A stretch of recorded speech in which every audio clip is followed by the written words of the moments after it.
What's up, guys? It's Rey-Jay back with another video.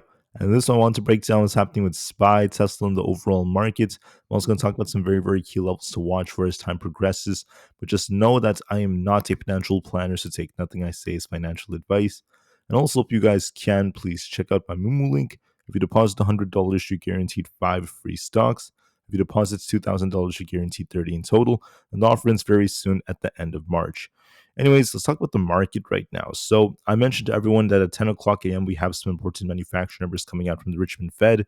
The data was so overall. I wouldn't necessarily say it was too crazy, but this was used as the excuse to really pump this market back up. SPY is trying to hold 602, which is a very good sign. And as long as we're above that, I think we're going for this gap fill for about 607.5, very close to 608 basically. I think there's a very good chance it's going to try to push higher, and we're going to try to continue to see more upside.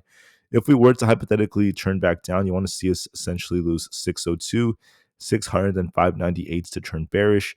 Right now, the 4 hour is showing that we're getting bought back up. We dipped and then bounced very nicely, and we're holding above our 20 EMA. We're already starting to fill this gap right here, so I think we're just going to continue to do that. And approaching FOMC tomorrow, we're going to likely continue this push. Now, on the QQQ, I'm seeing something very similar that's going on. We have this giant gap to fill as well up here. I can't guarantee it's going to fill the entire gap, at least for now, but I will tell you that at the very least, I do expect us to see around 520 to 521, so another 3 or so points by tomorrow. Could even go higher if we break past that to fill that gap, so we'll see if we end up filling the gap for the short term. But if anything, the reason why the gap is a little bit harder to fill on the QQQ is because we have a much larger gap than that of SPY. We dumped a lot more yesterday than SPY did because of how this was dictated by tech and Nvidia, so keep that in mind. If we were to lose 514.8, we would turn back down, but this is favoring upside looking at the 4 hour. So far, the bulls have a bigger edge. For the Russell, we're trying to hold above our 200 EMA at 226.5. If that holds, we're looking for 227.5 as our target. For ES, we look a bit more bullish. As long as we hold above 60-70, I'm favoring a push to about 6,100. Eventually, the gap fill back up here. There's a very good chance it's going for that. As long as we don't lose 6,050 and 6,027, we favor upside to go for 6,100 plus to fill that gap. NQ looks a bit more bullish. We're about to hit some tough resistance near 21,500 as I predicted in my morning video. If we were to end up losing 21,200, we could turn back down. That still looks very unlikely, and we're favoring a push back up to about 21,500 plus. For Bitcoin, unfortunately, Bitcoin got a rejection here. It's very flat right now, so it's just consolidating here. It could retest the 102,000 area flats, may dip a little bit more before we see some buyers defend it. So give it some time to develop, and we'll see what happens from here. It's going to likely just continue to range trade around 102,000. Now, Nvidia is in the green, which is a good sign. Let's just see if we could base between this 117 to 120 zone that I was talking about in my earlier video. Let's hope that 120 holds. As long as that holds, Nvidia has some potential to bounce a bit approaching FOMC. That's all I care about. I'm not worried about it getting back up above like 133 or 130. I'm just focused on if we could hold above 120. That's going to be a very good sign. Tesla, it didn't really get much of a pop. It hit basically just under 400 and came back down. And now we're just shuffling around the 390 area. So at this point, Tesla's a little bit lackluster. Now we're waiting for earnings, so we'll see what this leads to. That's the main factor right now for Tesla.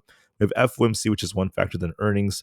Will we get a massive rug pull like this to start dumping, or does Tesla break through this resistance and start pushing into the 420s? It all depends on earnings and these other factors, so just keep that in mind. We'll have to wait and see. Otherwise, I think Tesla's just going to be very flat. It's not even moving that much. Apple's bullish, as I predicted. We did manage to break past 230, pushing to my target of 235. We actually went past that, so now we're approaching this resistance at 240. If we could break past 240, which is where we have this resistance up here, then Apple will continue to go up for about 246. So look at 240's resistance and support at 236. As of right now, Apple looks very bullish. It's outperforming the market. It's doing a good job so far. Coin, just like Bitcoin, is just range bound between 282 and then 274. I think we're just range bound for the time being, not really doing a whole lot. Amazon's bullish. We called this out as long as we're above 235 or favoring 238 to 240. We managed to break past that, so I think we could be pushing for 242.5 plus. We look very bullish for now. As long as we don't lose 235 and 233, we favor upside for the 240s. For Meta, we called out 670 as my target. We're going to be going for 675 and eventually 680. Looks bullish as long as we don't lose 660. We favor upside very, very nicely. Microsoft came up to fill the gap exactly as predicted. I said as long as we're above 436, we're looking for 440 and 442 as our potential target to fill that gap. We'll see if we could continue to get back up to about 444. It still looks bullish. It's doing a great job. Google's bouncing as well. This has been a little bit behind other tech stocks. If this could break past 197.5, we're looking for an attempt to get back up to 200. If we lose 193, we could be dipping, but this is favoring upside for now as the most likely possibility. I also want to call out the VIX has this gap to fill, so we're at support on the VIX around 16.7. If we lose 16.7 on the VIX, I expect this to dump, and that's going to be because of the market pumping more as we're at resistance. So my view is quite simple. The market is looking more bullish than bearish. We're trying to fill this gap on SPY. It's not that far away. It is further away on the QQQ, but I still see upside potential in this, and the bulls have a bigger edge. So we'll watch our levels just to be safe. With that being said, I thank you all so much for listening. Have a good day, guys, and peace out.